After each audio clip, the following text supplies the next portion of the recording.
حضرت موسیٰ علیہ السلام نے ایک دفعہ اللہ تعالیٰ سے پوچھا کہ جنت میں میرے ساتھ کون ہوگا؟ ارشاد ہوا فلاں قصاب ہوگا۔ آپ کچھ حیران ہوئے اور اس قصاب کی تلاش میں چل پڑے۔ وہاں دیکھا تو ایک قصاب اپنی دکان میں گوشت بیچنے میں مصروف تھا۔ اپنا کاروبار ختم کر کے اس نے گوشت کا ایک ٹکڑا کپڑے میں لپیٹا اور گھر کی طرف روانہ ہو گیا۔ حضرت موسیٰ علیہ السلام نے اس قصائی کے بارے میں مزید کچھ جاننے کے لیے بطور مہمان گھر چلنے کی اجازت چاہی۔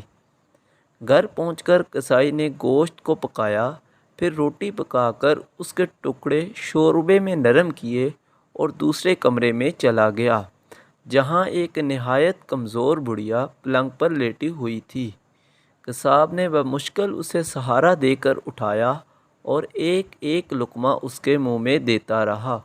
جب اس نے کھانا تمام کیا تو بڑھیا کا منہ صاف کیا۔ بڑھیا نے قصاب کے کان میں کچھ کہا، جسے سن کر قصائی مسکرایا اور بڑھیا کو واپس لٹا کر باہر آ گیا۔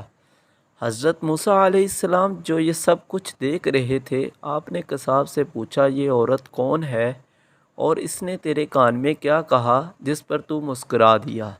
قصاب بولا، اے اجنبی، یہ عورت میری ماں ہے۔ گھر پر آنے کے بعد میں سب سے پہلے اس کے کام کرتا ہوں۔